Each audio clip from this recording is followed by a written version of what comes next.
আসসালামু আলাইকুম ইব্রান। আমি ট্রেড উইথ তানভীরের পক্ষ থেকে আমি তানভীর। আপনাদের সবাইকে আমার নতুন ভিডিওতে স্বাগত জানাচ্ছি। আজকে আমি আপনাদেরকে গেল বৃহস্পতিবার অর্থাৎ 19শে ডিসেম্বরে মার্কেট কেমন গিয়েছে সেই সম্পর্কে আলোচনা করব। গেল সপ্তাহে পুরো মার্কেটটি কেমন গিয়েছে সেই সম্পর্কেও আলোচনা করব এবং কিছু গুরুত্বপূর্ণ বিষয় নিয়ে আলোচনা করব এবং আমি আলোচনা করব যে আগামী সপ্তাহে মার্কেট কেমন যেতে পারে সেই নিয়েও আলোচনা করব। আমার ভিডিওগুলো যদি আপনাদের ভালো লাগে তাহলে অবশ্যই আমার চ্যানেলটি সাবস্ক্রাইব করে দিবেন এবং আমার ভিডিওগুলো সবার মাঝে শেয়ার করে দিবেন। আমি ইতিমধ্যে অনেক শেয়ার নিয়ে অ্যানালাইসিস করেছি। সেই শেয়ারগুলোর ফান্ডামেন্টাল অ্যানালাইসিস, টেকনিক্যাল অ্যানালাইসিস এবং সাপোর্ট রেসিস্ট্যান্ট নিয়ে আলোচনা করেছি। আপনারা চাইলে আমার চ্যানেল থেকে ভিডিওগুলো দেখে আসতে পারেন। তাহলে চলুন কথা না বাড়িয়ে মূল ভিডিওতে যাওয়া যাক। গেল বৃহস্পতিবার 19শে ডিসেম্বরে মার্কেটে 3টি ইন্ডেক্সেরই উত্থান ঘটেছে।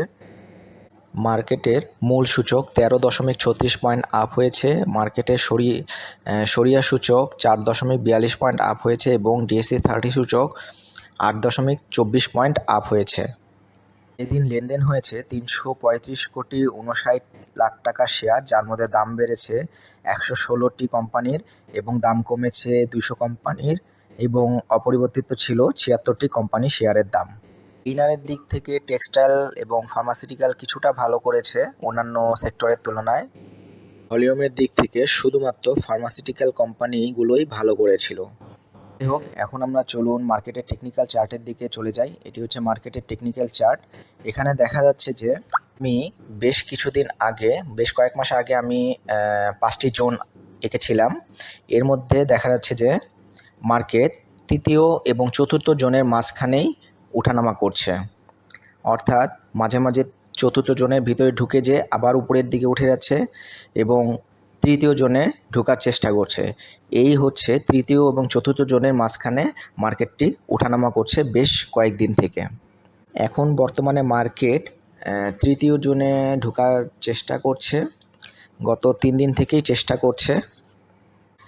এখন তৃতীয় জোনে মার্কেট ঢুকলেই হবে না, তৃতীয় জোনে ঢোকার পরে একটি পজিটিভ ক্যান্ডেল দিলে তারপরে উপরের দিকে ওঠার সম্ভাবনা রয়েছে। না হলে এই তৃতীয় এবং চতুর্থ জোনের মধ্যেই মার্কেটটি ওঠানামা করার সম্ভাবনা থাকবে। যাই হোক আমি পরবর্তীতে যে ফার্স্ট নিউজটি নিয়ে আলোচনা করব সেটি হচ্ছে বাংলাদেশের শেয়ার বাজারে বিনিয়োগ বাড়াতে আগ্রহী আমেরিকান টেরা পার্টনার্স। তো টেরা পার্টনার্স এই আমেরিকান এই কোম্পানি, তারা বাংলাদেশে শেয়ার মার্কেটে বিনিয়োগের সম্ভাবনা পরীক্ষা করে তারপর বিনিয়োগের পরিকল্পনা করবে। তো এটি একটি ভালো উদ্যোগ। তো এটি যদি হয় তাহলে বাংলাদেশের শেয়ার মার্কেটের অবস্থা অনেকাংশেই ভালো হবে বলে আশা করা যাচ্ছে।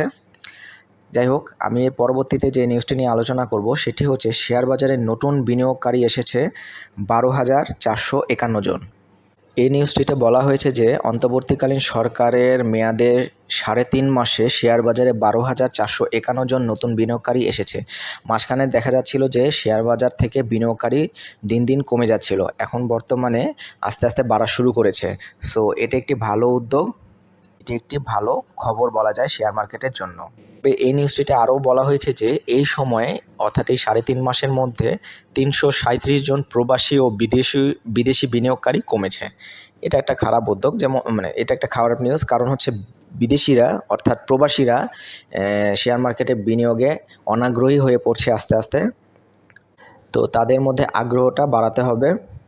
আর যেহেতু এই 3.5 মাসে 12,000 মতো নতুন বিনিয়োগকারী এসেছে, এটি খুব ভালো একটা উদ্যোগ। আশা করা যাচ্ছে যে শেয়ার মার্কেট ভালো হলে, পজিটিভ ট্রেন্ডে থাকলে শেয়ার মার্কেটে বিনিয়োগকারীর সংখ্যা দিন দিন বাড়বে, তখন প্রবাসীদের সংখ্যাও দিন দিন বাড়া শুরু করবে।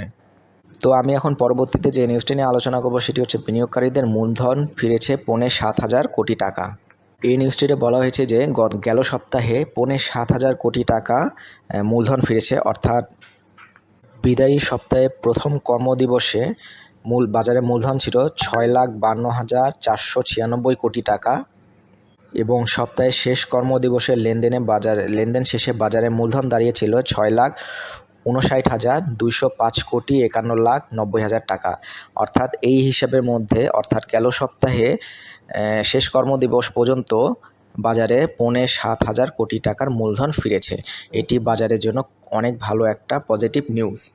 এখন আমি পরবর্তীতে যে নিউজটি নিয়ে আলোচনা করব যে গেল সপ্তাহে লেনদেনের শীর্ষ 10 শেয়ার, অর্থাৎ গেল সপ্তাহে যেই 10টি কোম্পানি লেনদেনের শীর্ষ ছিল সেগুলো হলো Square Pharma, Orion Infusion, Acme Laboratories, Bangladesh Shipping Corporation, Robi Axiata, Fine Foods, Grameen Phone, Express Insurance, Wimax Electrode এবং সাইহাম কটন। আপনারা চাইলে এই 10টি কোম্পানির দিকে নজর রাখতে পারেন। এখন আমি পরবর্তীতে যে নিউজটি নিয়ে আলোচনা করব সেটি হচ্ছে ক্যাটাগরি স্থানান্তরে যে কোম্পানির। এই নিউজটিতে বলা হয়েছে যে শেয়ার বাজারে তালিকাভুক্ত সাইহাম কটন ক্যাটাগরি স্থানান্তর করা হয়েছে। জানা গেছে যে 30শে জুন 2024 সমাপ্ত অর্থ বছরে কোম্পানিটি বিনিয়োগকারীদের 5% ক্যাশ ডিভিডেন্ড দিয়েছিল। এই জন্য কোম্পানিটিকে এ ক্যাটাগরি থেকে বি ক্যাটাগরিতে স্থানান্তর করা হয়। আগামী 22শে ডিসেম্বর রোববার থেকে কোম্পানি কার্যক্রম বি ক্যাটাগরিতে স্থানান্তর হবে। আমি এখন লাস্ট যে নিউজটি নিয়ে আলোচনা করব সেটি হচ্ছে ব্লকে, অর্থাৎ গত বৃহস্পতিবারে ব্লকে 8 কোম্পানি বড় লেনদেন হয়েছিল। সেই 8 কোম্পানিগুলো হলো Fine Foods, British American Tobacco, Express Insurance, Alif Industries, Alhaj Textile, ICB Employees Provident, MF1 scheme, Orion Infusion এবং সোনালী লাইফ ইন্স্যুরেন্স। আপনারা চাইলে এই 8টি কোম্পানির দিকে নজর রাখতে পারেন। তো এই ছিল হাতের নিউজ। তো আশা করা যাচ্ছে যে আগামী সপ্তাহ থেকে মার্কেট ভালো করবে, আগামী সপ্তাহে মার্কেটটা ভালো থাকবে। মার্কেট আসলে কি খুব বেশি পড়ার মতো স্কোপ নাই। মার্কেট এমন পড়বে না যে 4000, 4500 বা এর নিচে চলে যাবে, এমন কোনো সম্ভাবনা কখনোই হবে না।